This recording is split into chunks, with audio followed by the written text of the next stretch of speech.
Welcome, everyone, to It's a Wrap with Rap. I am your host, Ron Rappaport. This podcast features people who have overcome life's challenges and adversities, people who can inspire and motivate, and people who can educate us on an assortment of topics. My guest today is Peggy Green, author of Life After Child Loss, The Mother's Survival Guide to Cope and Find Joy. Peggy is a mother, fitness coach, grief coach, author, speaker, suicide bereavement coach, owner of her own business, The Grief Specialist, and a leader who has overcome the odds. She is an Amazon best-selling author who has experienced the loss of not just one child, but two. Her first child by accident in 1991 and her son by suicide in 2018. Her mission is to make an impact and help others through the grieving process. Welcome, Peggy, to the podcast. Yes, thank you so much. It's my honor and pleasure to be here today. We're glad to have you, and thanks for being here and guiding our audience through this difficult topic. Does one ever get over their loss? Outsiders have the expectation that you will return to the way you were before all this happened, and one should easily move on in life. And there is a time limit on grief, so to speak. Ron, I wish I could say that there was a time limit on it. There is healthy components to grieving, and normal grieving get to a point where it no longer engulfs every waking moment, that you're able to resume some set of normalcy. You don't get over your loss, you move through it and learn to navigate it. And those times when things can be difficult, but you don't get over it. And after losing my daughter 30 years ago, I still have pangs of grief. Sure. And that I still remember her and have some moments of sadness. Okay, well, what brought you into the path of becoming a grief coach? That in itself has been a journey. I have been in coaching in some form or another as a personal trainer, helping with nutrition, also a wellness coach. And after my son passed away, it was more of a natural course of action. I wrote my book, Life After Child Loss, and along with it was an accompanying grief program to help others through that loss. And so it was natural to combine my ability to help impact and change lives. And I really feel that I am the specialist, and the name of my company is The with two E's, because I've had so much experience in it. Not only have I lost two children, but I've had both parents pass, my sister, close friends, and other cousins and nieces and nephews. So through all that 30 years of being a bereaving mom, I've been a healing mom. And so I'm sharing all my practical experiences. It's almost, my calling, my mission to be able to help others. I definitely understand that. What functions, can you tell our audience, what functions does a grief coach do to help others? Yeah, and I love this question because I am a grief coach. I am not a licensed psychologist or therapist. And so where I come from is I have a holistic approach to health and healing, helping you to move through your grief. And so I come alongside you with all of my practical experiences and not just theory, and challenge you to think differently, act differently, and really find in some way how you can take this tragedy and take something good out of it. We don't celebrate our losses by any means, but we look towards the future versus just looking into the past and what caused it. It's like we've been dealt this hand, now what do we do with it? So what is the difference for our audience between grief coaching and grief therapy or counseling? Yeah, well, with my coaching, I actually have a dedicated program. So it follows, there is an agenda as we go through it. So my current program is where we actually learn how to accept our loss and what's blocking us, what fears are keeping us from being able to move through that and accept it. And so each week it's a dedicated subject and to focus on that. And alongside that is giving practical tools to be able to get through those times. And therapy, counseling, they may offer medications, and it's more of, okay, what's bothering you today? And let's talk about that. So I come in with a specific program and agenda. There's a dedicated start and finish time. And then if somebody feels the need to touch base with me on go deeper into some of those subjects, we can do that. So I'd say that's a big difference. So Peggy, how soon should one seek a grief counselor? How soon after their loss? What I recommend on this, Ron, I liken it to having an injury. I was in an automobile accident and I immediately went to the emergency room. They x-rayed it and iced it and put a temporary splint on it. And then, went home for the weekend. And then I followed up with an appointment with my orthopedic doctor for further diagnostics and a cast. And so I sought treatment right away. Right. And the same thing with grief is because we're in that state of shock and we don't know what to do, and to seek support to be able to even help you to get through those initial phases, like my initial diagnostics. And so, and that support can be the close friends and family, and then getting through part of that and then seeking a higher level of expertise, like I sought the orthopedic doctor versus just seeing the on-call doctors at the emergency room. I really suggest seeking help and support immediately. Grief is not a journey meant to be done alone. Yeah, definitely. Definitely. Now, some people out there may think, and if you can answer this, does coaching impede the grieving process? No, I believe that it does not. As a coach, I don't tell anybody what to think. I help them to look at the options and really help them to realize what path they want to take. It really helps to facilitate that grieving process. Just a side tangent here is that in the United States, we expect everybody to get through their losses, Right. And we no longer support others in that process. And so a grief coach helps to fill in the gaps in the traditional support that we used to have as we grieved, as we traveled our loss journeys. Yeah, that was kind of like my first question. A lot of people think, well, a while of time went back, or we passed some time, and now you should be over it. And that's just not the way it is. But there's a lot of people who think like that, especially in the workplace. Like, let's get back to work. So Peggy, is it better to work individually or in a group session with the grief counseling? I think that this one is everybody grieves differently, and you can get support in a grief group, and you can work a little bit more customized on your very specific problems working with the coach. And I think sometimes that working one-on-one really helps to open up those healing opportunities and to dive deeper into what you're experiencing. Sure. Okay. What qualities should one look for in seeking a grief counselor? Okay.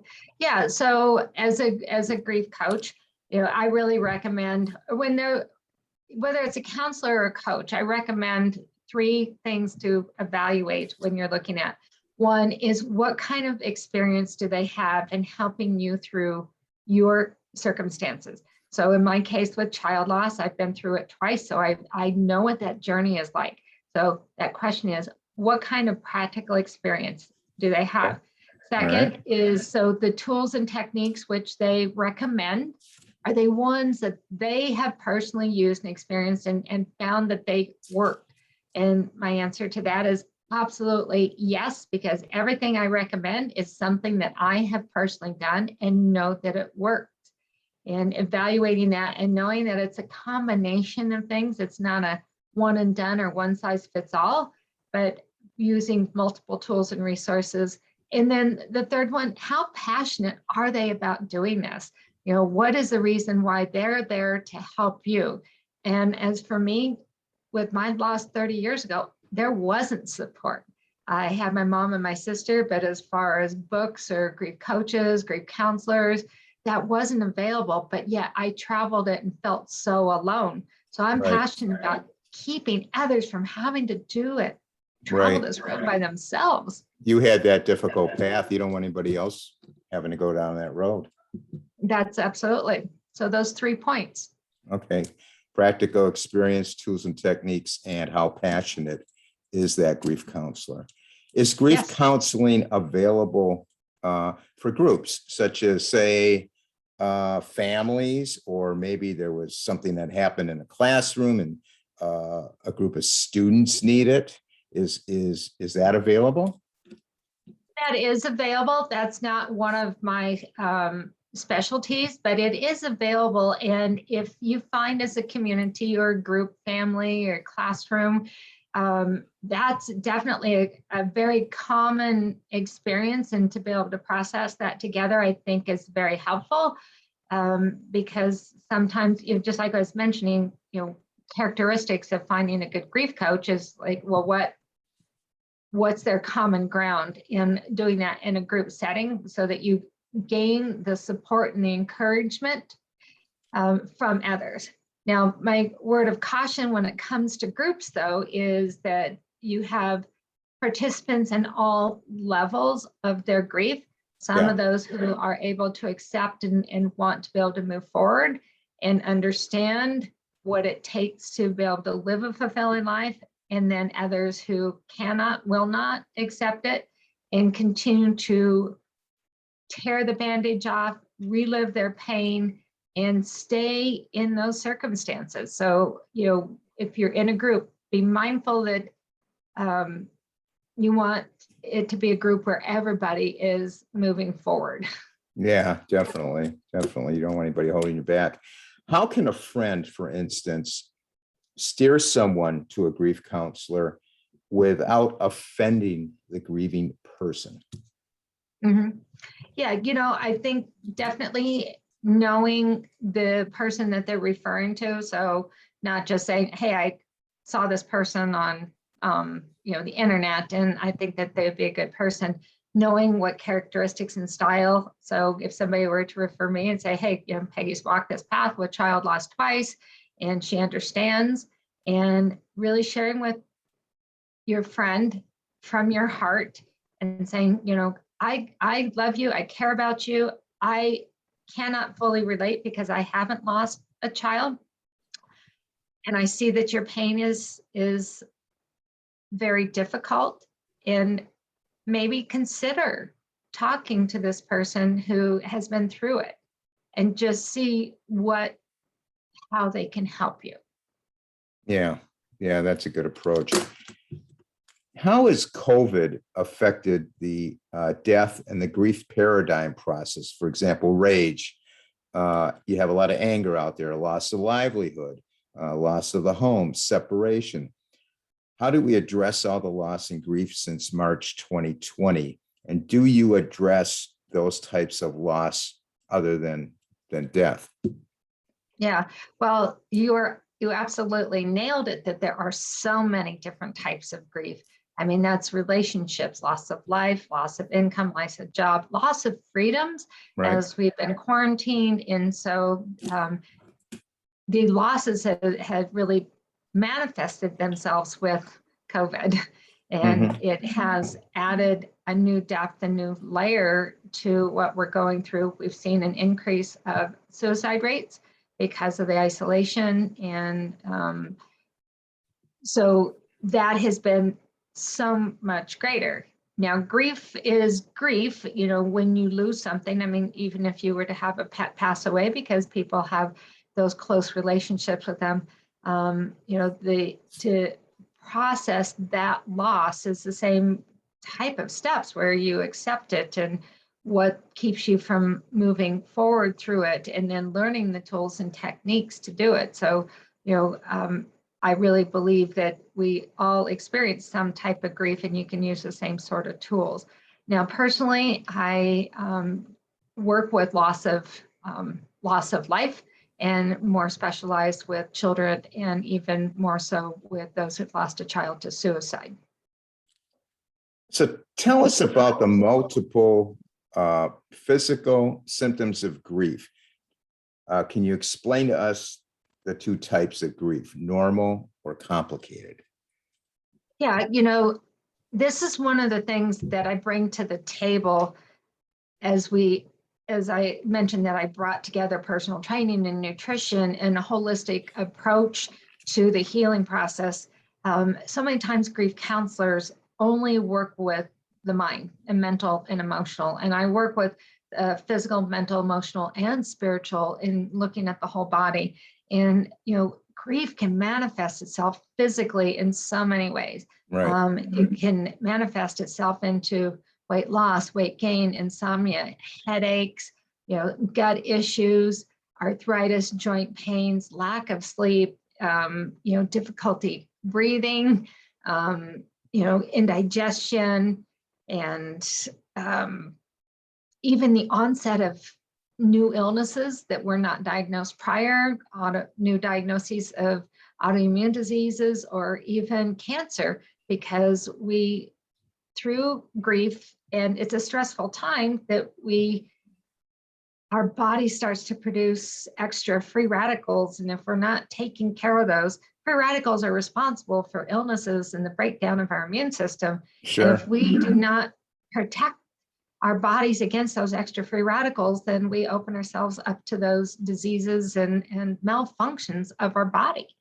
And it's, when we can start to address how do you fix those physical symptoms, and I believe in a combination of things of, really focusing on exercise and nutrition, which is so interconnected and interrelated to our mental health as well. And then, normal grief, everybody goes through that grieving process on their own, but normal grief is where you really do, within a matter of time, I would say anywhere from 1 to 3 years, where you feel like you're able to resume some sort of normal life activities, still remembering your loved one. Right. Complicated is when we get to the point where there's depression is involved. And mind you, Ron, that depression is not a normal part of grief. Okay. There could be prior existing conditions. You may already be depressed before experiencing a loss, or there may be substance abuse involved with that. Or mentally, the way we think about things is if I were to tell myself I will never, ever, ever get over the loss of my child, then guess what? I will never, ever, ever get over the loss of my child. But if I say, yes, I can move through this, I'll be okay, then believing that will help.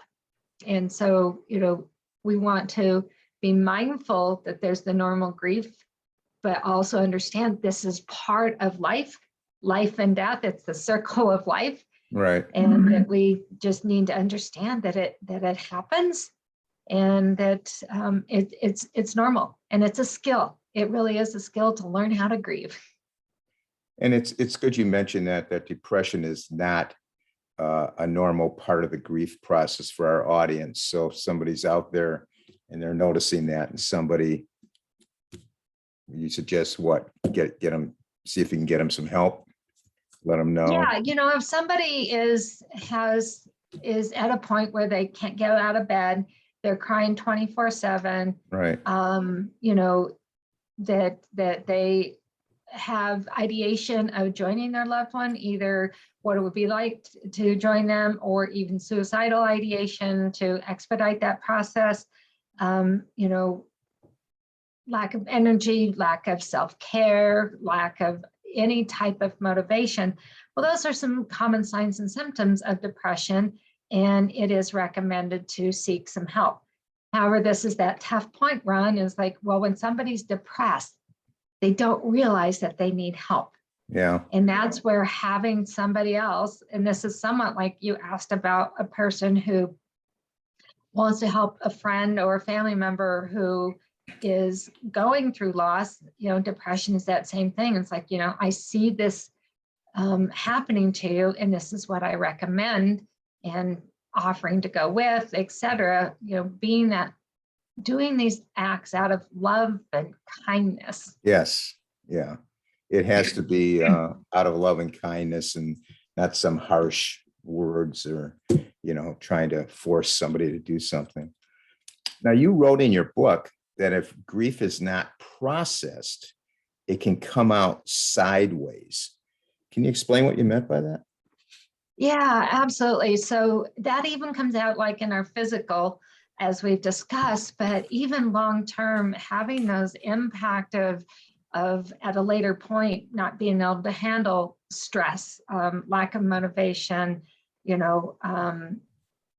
lack of even wanting to take care of yourself, or in relationships, is harboring anger, harboring even guilt, and wanting to take on responsibility, or questioning why couldn't you have done more. Those are things that need to be processed along with the grief. And if those questions follow you like this dark cloud, it impacts your relationships, with a spouse down the road, with children, Right. with in a work scenario.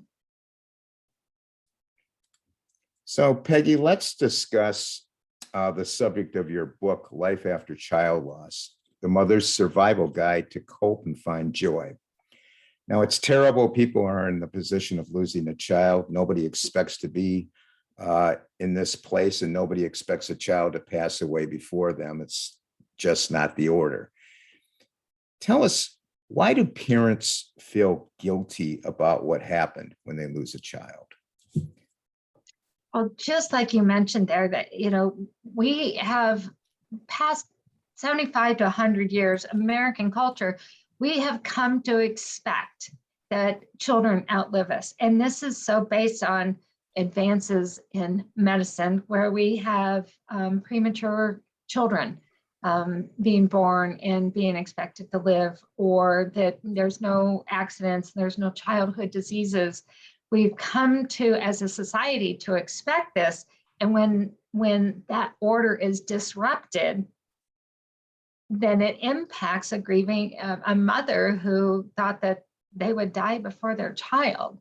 And it's such a societal thing for us to work through. If we think about it, is that, again, 75 to 100 years ago, farming communities, farming families had numerous children, 8, 10, 12 children, because they knew that 50% of them would pass by the age of 10. Sure, the child mortality rate. The child mortality rate, and that we've expected that to be eradicated, but we still have things happen. It's not farming accidents on the farm anymore, but it's premature children who then have physical limitations, or we have cancer for young children. It's not the farming accidents, but we have other diseases and scenarios which are taking the lives of kids, and it stinks. It's hard to think that to outlive a child, but it's a part of life. Yeah.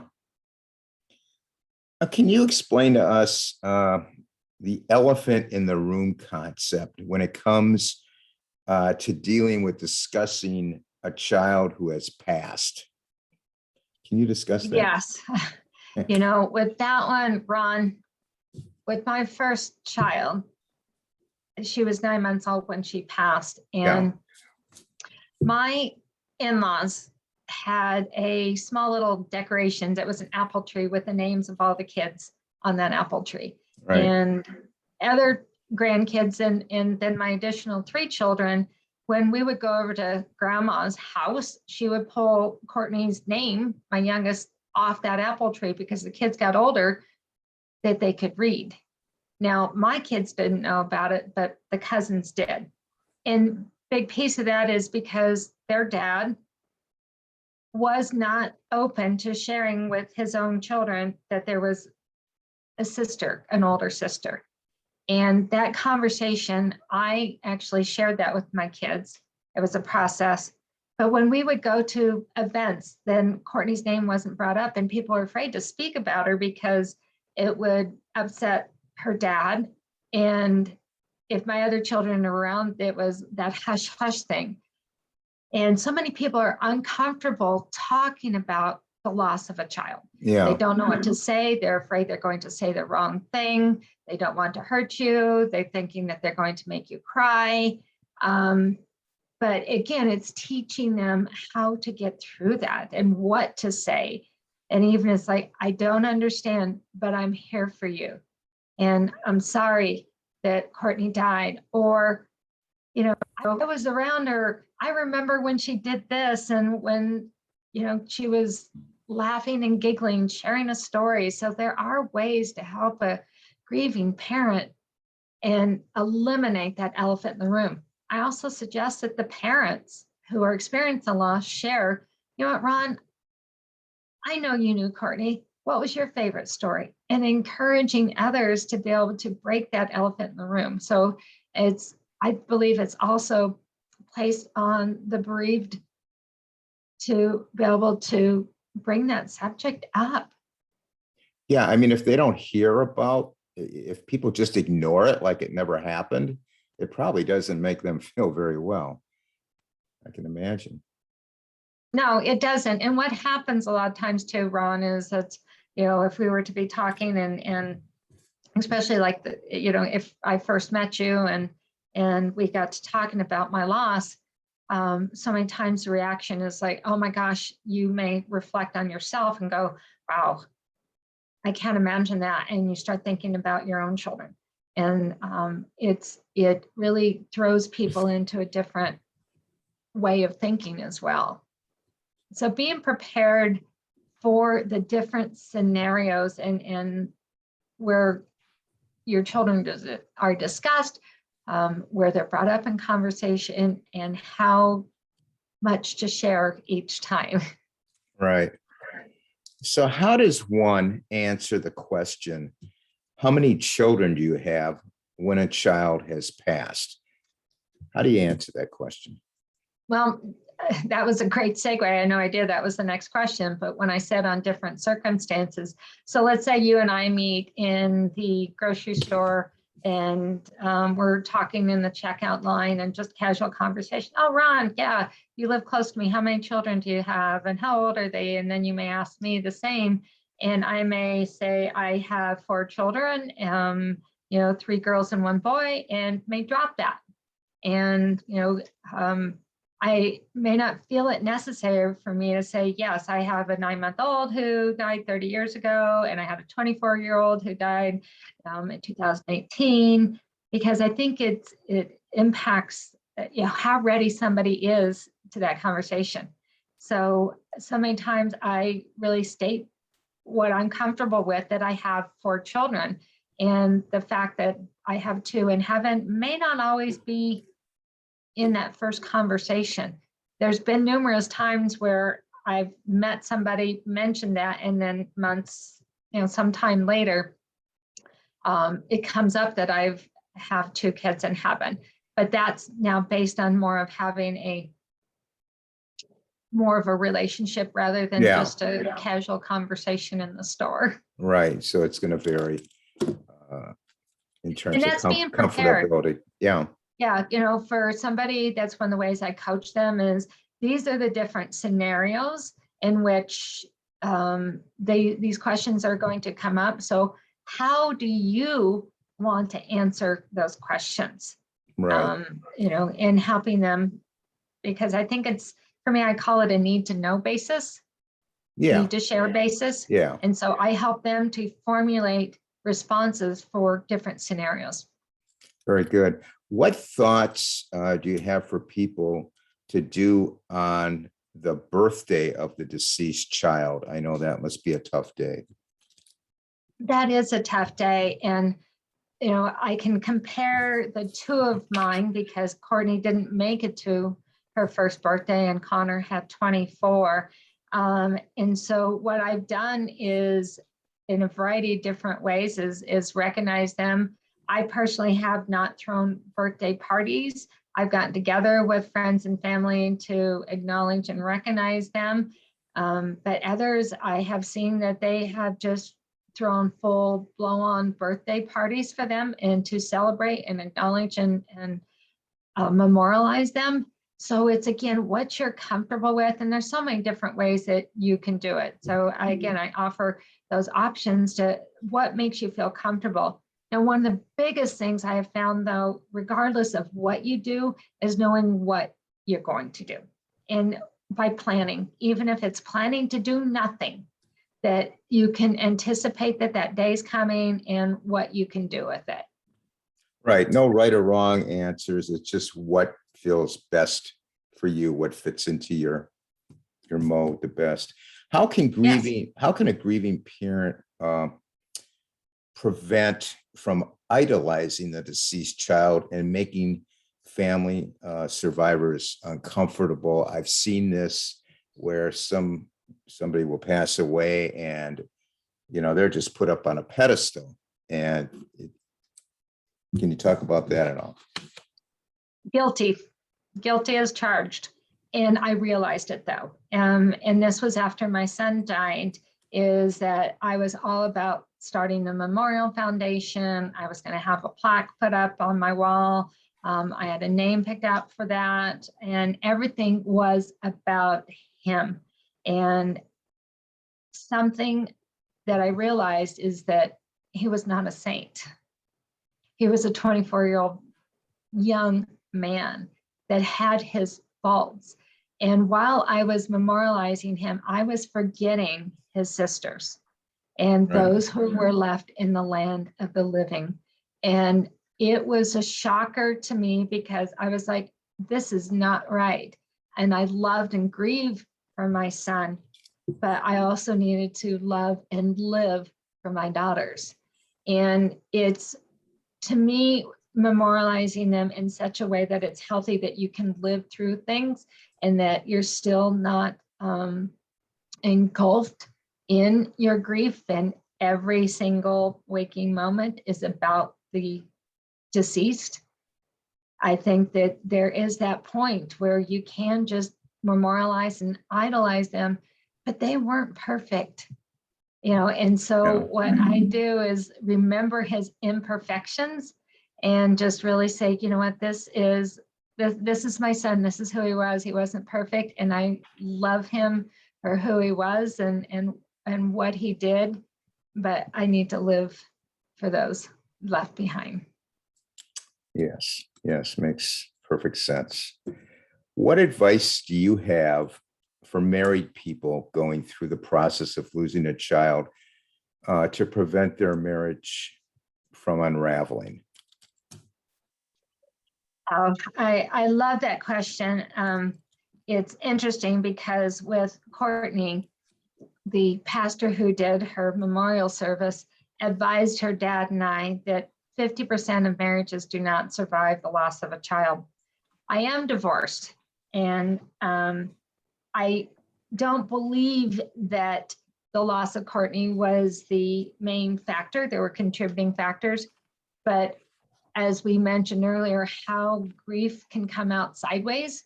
And I believe that was part of the demise of my marriage. And I was working through it and he was not. So I think that's something that's important, is to be able to work through it. I think this is one of those cases where it takes work on both parties individually, but then also coming together, because each person grieves differently. In knowing and understanding that is as important as your own process. If your marriage is important, that you both seek help individually and then come together. I really recommend that because the grief is so different. Excellent point, and thank you for sharing that. Explain to us the stress factor involved with losing a child and the importance of self-care. Yeah,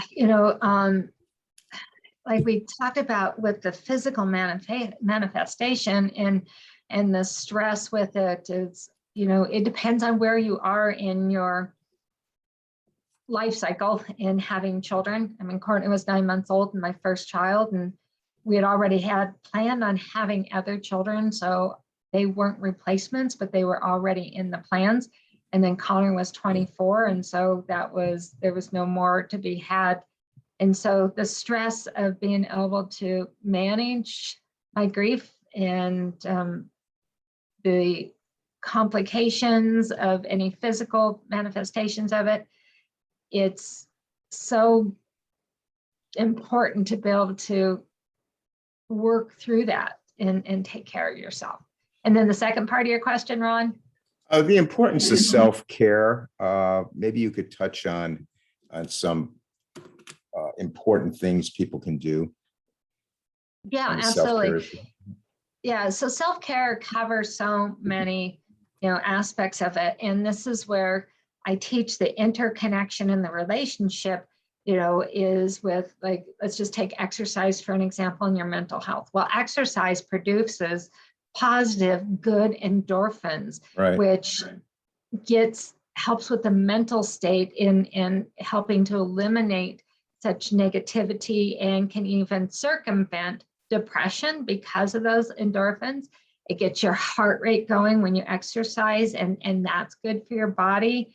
And so those are ways to help to reduce that stress. And so it's so interconnected. And then what you eat, it impacts your physical health, and it impacts your gut. Your gut is a second brain, which tells you what you're thinking, and to see that connection. So it's not just to focus on one component of your health. And there's so many ways, like I said, the physical, with exercise, nutrition, different types of treatments, chiropractic, or massage, or Reiki, essential oils, those type of things. Journaling helps with the mental mindset, and then that can help manifest the willingness and desire to exercise. So self-care and giving yourself that grace to sit also in your grief. When my son died, I knew that I was in for a long journey. yeah, And I also gave myself permission to say, if I'm grieving and if I have grief hit me when I'm in the grocery store, so be it, because I'm human. right, And it was important for me. And if somebody saw, great. If somebody saw and asked if I was okay, I was open to just sharing in a short. It's like, hey, I'm sad because my son has recently passed away.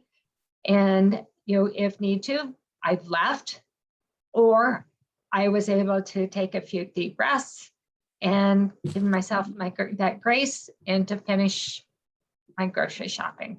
So, that self-care and understanding, but it's that fine line on letting that slip into the depressive state. yeah, and I'm sure that crying was a great catharsis at the time for you. Oh, absolutely. Peggy, what was the catalyst to prompt you to write the book?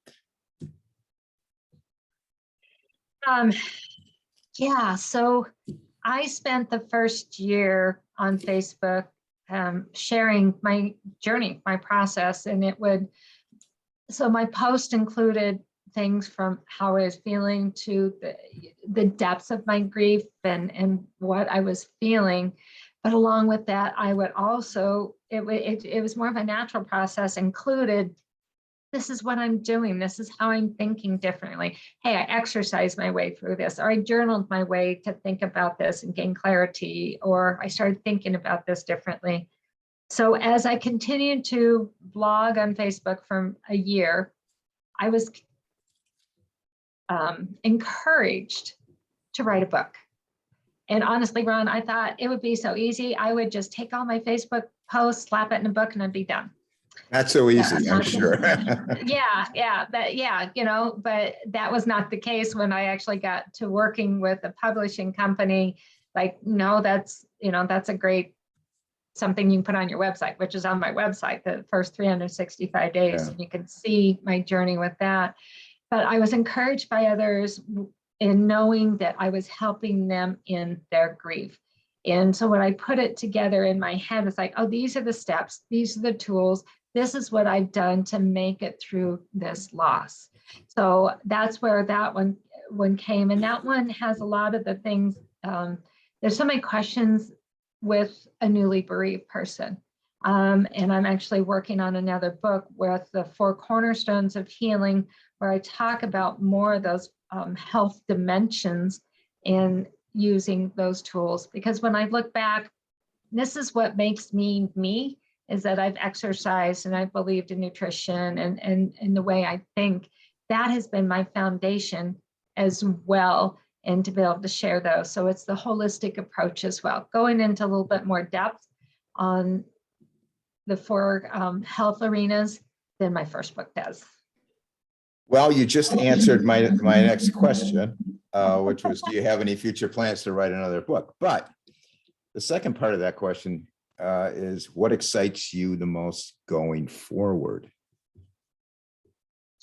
Ron, working with my clients, having one now who her son just barely a year ago died by suicide, in much of the same journey as my own sons. But when she came to me with that despair of understanding suicide and what were the next steps to take, and today when we met on Zoom, just to see the joy in her face and the sparkle in her eyes versus when we started 6 weeks ago, in where it was more of that dark cloud. So to see that she's having infusing some life back into her and seeing that progress Right. as she's moving through. So really to see somebody move through that and gain the tools and resources to live that happy life, to have hope, where they can experience peace, joy, and happiness again. Yeah. Well, you're very genuine. You're very authentic about that. Peggy, Thank you. How can people contact you? I'm sure there's probably people out there that need your services or know somebody who does. How can they contact you? Well, thank you. So, there are a couple ways, but I do want to share also. So as you listen to this, if this resonates you, please do reach out to me. I offer a complimentary session just to talk, get the feel of what a grief coach is and does and how we could work together. My second point is if this is not for you, but you've heard of someone else who's lost a child to suicide, please just share this podcast, because like I said, 30 years ago, I didn't have these resources. So don't keep this to yourself. Help someone else. And using this as that stepping stone, as one of your questions, Ron, was, how do you help someone? Sharing something like this is huge. Yeah. So, yeah, absolutely. So, to set up a grief breakthrough session, you can visit my website and, we can work something out with that. It says schedule your grief breakthrough session. And that website is thegriefspecialist.com. And the is with 2 E's, because I've had plenty of experience. I'm the grief specialist. Yes, you are. Yes, thank you. Or the other way is directly email me, and just in the subject line, consultation schedule. And it's peggy.griefrecovery@gmail.com. So peggy.griefrecovery@gmail.com. All We'll right. schedule a time. And is there any way people who like to text can get a hold of you? Right now it's 303-345-1501. And again, just say grief breakthrough session. You heard the podcast runs rapping. No, it's a Rap with Rap. It's a wrap. Yeah, wrapping. There we go. Thank you. You can, text that and say you're just interested. And I do offer that because so many people don't understand until you've experienced it, the difference between a counselor and a grief coach. And you know what? You can have options, and it may even be a combination of the two. Just Sure. like through my accident, I've used massage therapy, I've used a chiropractor, Yeah. I've done physical therapy. So it's not a one and only way to be Right. able to process this, They're- is they- to find things that get you through it. They can be synergistic, right? Absolutely. I am going to put all that information that you just told me in the podcast notes for our audience. So they will be in the podcast notes. Thank you, Peggy, for educating us on the subject of grief counseling and writing your helpful book about a very sensitive subject. I'm so glad that your book and your advocacy on this subject will help so many people. And I wish you all the best going forward. Comments and suggestions to improve the podcast are always welcome. You can email us at itsawrapwithrap@gmail.com. Our website where you can sign up for our newsletter is itsawrapwithrap.com. We're on Facebook. It's a Wrap with Rap. All the podcasts are on my YouTube channel. It's a Wrap with Rap, the podcast uncut. We are now on Instagram. It's a Wrap with Rap. Thanks everyone for listening. Please stay safe. And for now, it's a wrap.